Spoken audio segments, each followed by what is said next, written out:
Ladies and gentleman, आपका स्वागत है मेरे इस चैनल में जिसका नाम है इंट्रोडक्टिव विजडम। रिलायंस के बारे में काफ़ी पॉजिटिव न्यूज़ आ रही है और स्टॉक में बहुत लोग रिलायंस के ऊपर काम कर रहे हैं, रिलायंस के बारे में बता रहे हैं ये वो। देखिए, मैं आपको कुछ बताना चाहूँगा। आज मैं आपको बताना चाहूँगा इंडिकेटर्स के बारे में कि इंडिकेटर्स क्यों इम्पोर्टेंट है और क्यों ये हमें एक सही टेक्निक देती है। सबसे पहले देखिए, इंडिकेटर्स काफ़ी ज़्यादा मिसकंक्लूड और मिसकंसेप्शलाइज किए जा सकते हैं। स्टॉक मार्केट में हर इंडिकेटर काम करता है और हर इंडिकेटर काम नहीं करता है। आपको समझना पड़ेगा कि स्टॉक मार्केट जो ट्रेड्स हम लोग लेते हैं वो सिचुएशनल होते हैं। Most of the trades are situational. Most of the क्या, सभी ट्रेड्स सिचुएशनल होते हैं।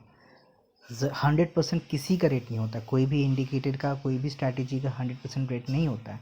अगर ऐसा होता तो वो बहुत अच्छा होता, सभी पैसे बनाते। और अगर कुछ आप क्रैक कर लेते तो आप पैसे बनाते ही बनाते रहते हैं।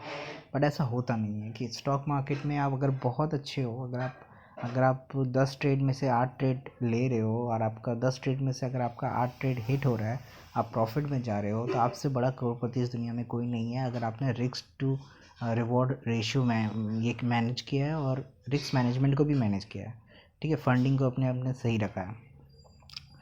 तो इंडिकेटर्स जो होते हैं वो सिचुएशनल होते हैं। आप कोई भी मूविंग स्टॉक के ऊपर, कोई भी मूविंग स्टॉक, ठीक है, कोई भी मूविंग स्टॉक जो हिला है उस पर आप इंडिकेटर्स लगा के देखो, वो इंडिकेटर्स काम करेंगे। हर इंडिकेटर काम करेगा। आपका आरएसआई काम करेगा, आपका मैकडी काम करेगा, आपका मूविंग एवरेज काम करेगा, आपका ये काम करेगा, आपका वो काम करेगा, आपका ब्रेकआउट काम करेगा, आपका हर वो स्ट्रैटेजी काम करेगी। शर्त ये है कि वो स्टॉक मूविंग होना चाहिए। मूविंग इन द सेंस, या तो वो नीचे की तरफ बहुत ज़्यादा गिरा हो या वो ऊपर की तरफ बहुत ज़्यादा गिरा हो। तो ऐसे स्टॉक्स में आपको ये तय करना कि क्या होगा बहुत आसान हो जाता है। तो मैं आपको आज बताऊंगा कि इंडिकेटर्स जो होते हैं वो कैसे सिचुएशनल होते हैं और हर सिचुएशन का एक सिचुएशन होता है जो आपको फॉलो करना पड़ता है।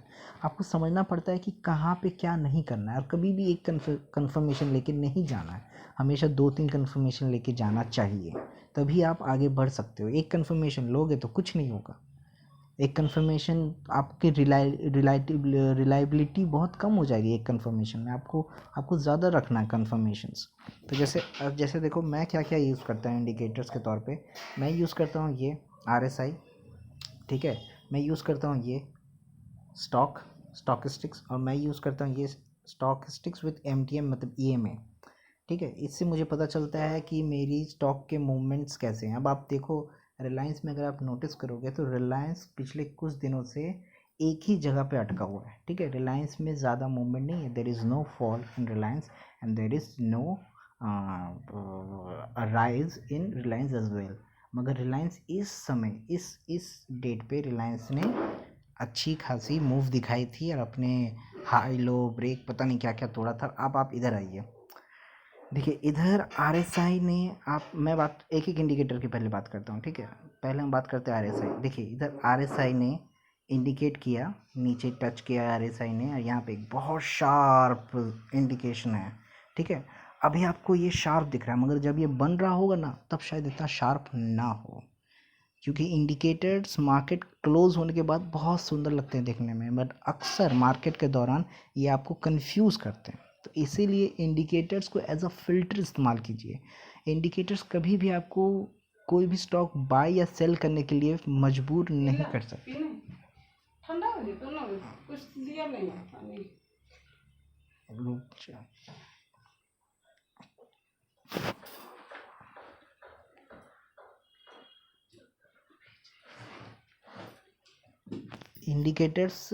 इंडिकेटर्स कभी भी आपको कोई भी स्टॉक बाय या सेल करने के लिए फोर्स नहीं कर सकते। इंडिकेटर्स एक फ़िल्टर की तरह इस्तेमाल कीजिए हमेशा। जैसे कि मैं ये इंडिकेटर्स को फ़िल्टर की तरह गिर तो जाएगा। ले ले लो हो गया। रिकॉर्ड कर रहा है कुछ। गर्म पानी के लिए इंडिकेटर्स कभी भी आप इस्तेमाल नहीं कर सकते इंडिकेटर्स को, कि आप इंडिकेटर्स को कभी इस तरह से इस्तेमाल नहीं करते कि आपको इसमें ट्रेड लेना है, ठीक है। ये इंडिकेटर डिसाइड नहीं करेगा, ये आप डिसाइड करोगे। इंडिकेटर आपको कंफर्मेशंस देगा, और उस कंफर्मेशन के सहारे आप अपने बाय या सेल के डिसीजन को फिल्टर करोगे, ठीक है, फिल्टर करोगे। कभी भी आप कोई ट्रेड लेते हो तो उसकी जो प्रोबेबिलिटी होती है लॉस बनाने की या प्रॉफिट बनाने की, कभी भी 100% लॉस की भी प्रोबेबिलिटी नहीं होती है, 100% प्रॉफिट की भी प्रोबेबिलिटी नहीं होती है। आपको कुछ चीज़ें छोड़नी पड़ती हैं, कुछ चीज़ें पकड़नी पड़ती हैं, और कुछ चीज़ों पे ट्रस्ट रखना पड़ता है कि ये मेरा जोन है, ये मेरा मार्केट है, ये वो है, ठीक है। कन्फर्मेशंस ऐसे मिलती है आपको, आपको एक कन्फर्मेशन से कभी कुछ नहीं होगा।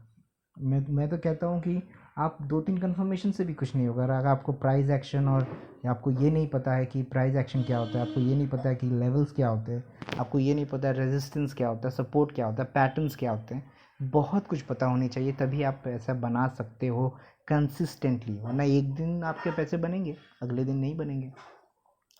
तो इंडिकेटर देखिए, अब यहाँ पे देखिए RSI कितना अच्छा दिखा रहा है, मगर मार्केट क्लोज होने के बाद सब सुंदर लगता है। अब ये बनने के टाइम क्या दिखा रहा होगा, आई डोंट नो, ठीक है।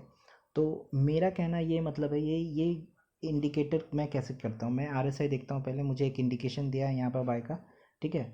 फिर मैं अपने लेवल का वेट करता हूँ, मैं वेट करता हूँ कि मेरा VWAP 5 मिनट में कब तोड़ता है, ठीक है।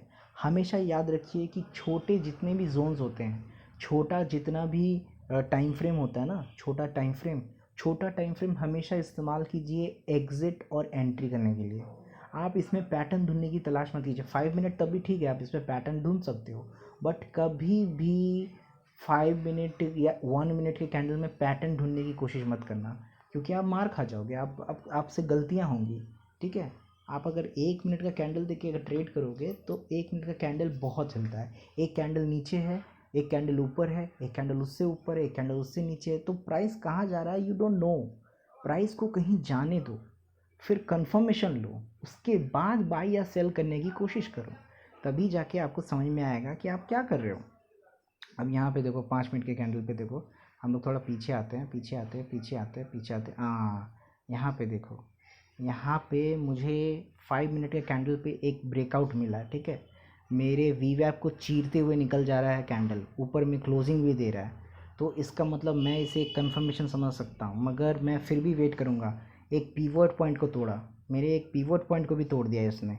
अब मैं यहाँ से एंट्री लूँगा 2076 से, और मेरा जो टारगेट होगा, मेरा जो स्टॉप लॉस होगा वो कहीं यहाँ पे होगा 2066 या फिर 2062 या 64, VWAP के थोड़ा नीचे, ठीक है, स्टॉप लॉस।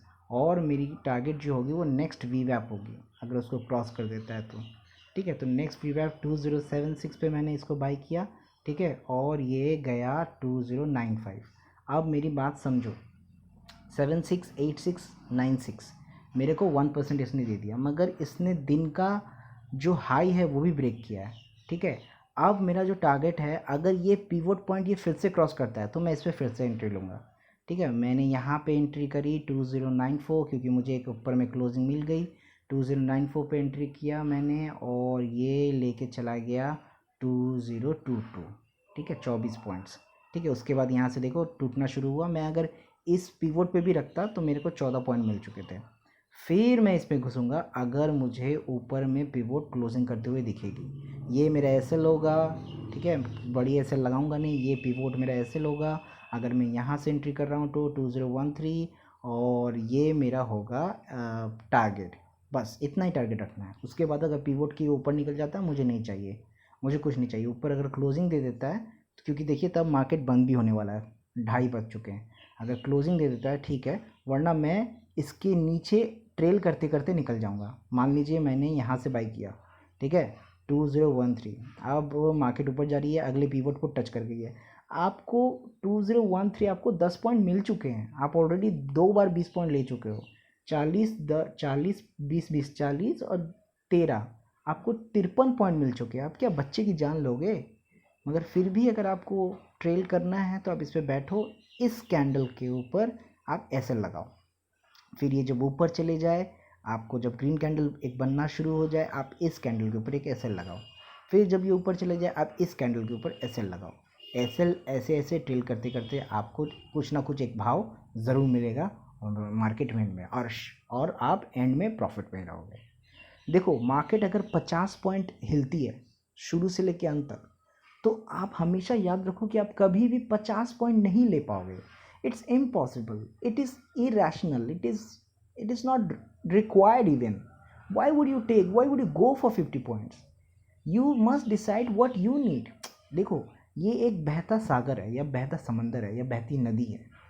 अब बहती नदी के सारी पानी को आप कैप्चर नहीं कर सकते, ये सारा पानी आप नहीं उठा सकते, मगर हाँ बहती नदी के साथ कुछ पानी आप उठा सकते हो. ठीक है, कुछ पानी के साथ आप बह सकते हो. ठीक है, कुछ पानी पे आपका कंट्रोल हो सकता है. ठीक है, तो सारा कुछ लेने की कोशिश ना करें. ठीक है, अब नदी बहुत लंबी होती है और वो कहाँ से बहना शुरू करती है कहाँ तक बहती है. You can not cover the entire area, but some area you can cover. But some area you can cover, and that sum is what you require, because that sum will come with a confirmation, with a security, with a sense of achievement, with a lot of thinking even. So understand. मगर देखिए, क्योंकि market उस दिन हिली थी तो हमारा RSI भी अच्छा बता रहा है, हमारा सब कुछ अच्छा बता रहा है. देखिए RSI बहुत बहुत शार्प है RSI. ठीक है, RSI ने कभी भी इंडिकेशन नहीं दिया वो गिरेगा. आप कोई भी RSI खोल के देख लो, आप RSI खोल के देख लिया आपने. आप एक काम करो, आप ये मैकडी खोल के देख लो. मैकडी देखो, मैं सब खोल के दिखाता हूँ. एक मिनट रुक जाओ. हाँ, ये RSI है, सॉरी ये मैकडी है. एक मिनट. हाँ हाँ, एक मिनट, थोड़ी सी लंबी हो जा रही है वीडियो. एक मिनट.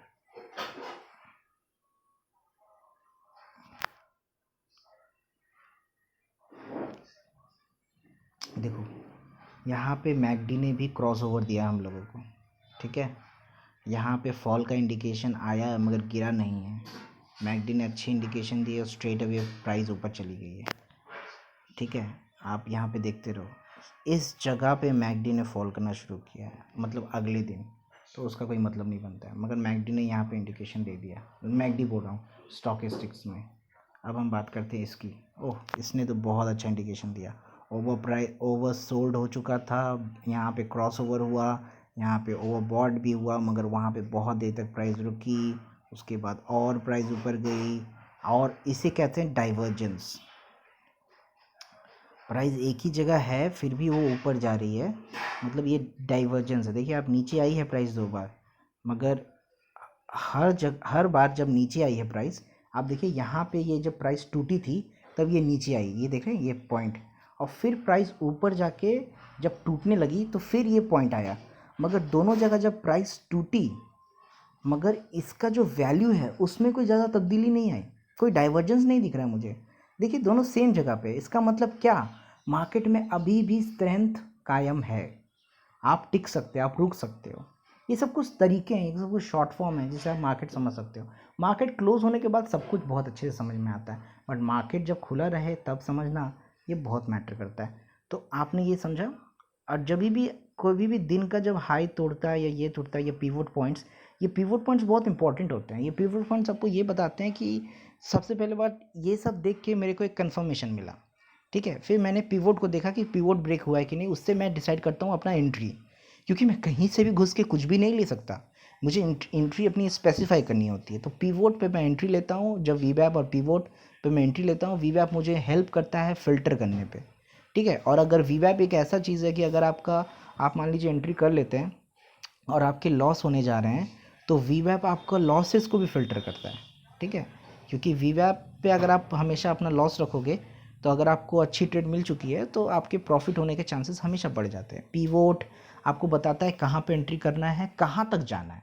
ये नहीं कि आपको दिख रहा है कि ये बहुत पॉइंट देगा, और आप बैठे हुए हो और आपने 20 रुपये लिए थे और 1% लिया था रिलायंस का, उसके बाद उसे गंवा दिया. तो वो भी ना करें.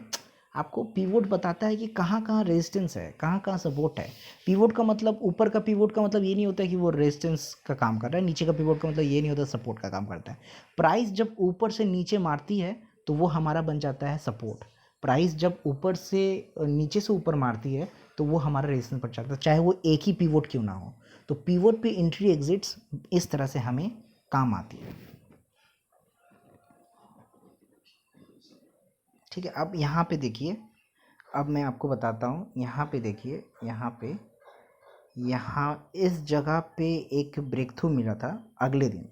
और सुबह को पहले ही कैंडल पे बहुत ज़्यादा फॉल कर गई थी।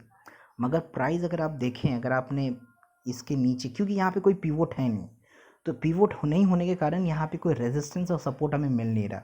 फिर भी मैंने वीवैप के नीचे जब ये गया तो मैंने एंट्री करने की सोची, मगर प्राइस देखिए ज़्यादा गया नहीं। आप कहाँ एंट्री करते, यहाँ पे मुझे क्रॉसओवर मिला, मैं इस जगह पे एंट्री करता, सेफ साइड इस जगह पे एंट्री करता, ठीक है, ये मेरा एसएल होता, ये ठीक है।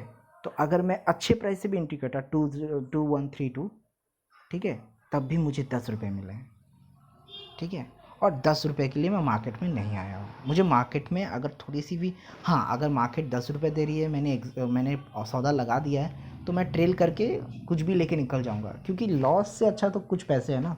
चाहे आप 10 रुपये ले लो, 7 रुपये ले लो, लॉस से तो अच्छा ही है। 5 रुपये, 8 रुपये, 6 रुपये, 10 रुपये लॉस से अच्छा है कि आप 7 रुपये लॉस पे रहो, 7 रुपये प्रॉफिट पे रहो।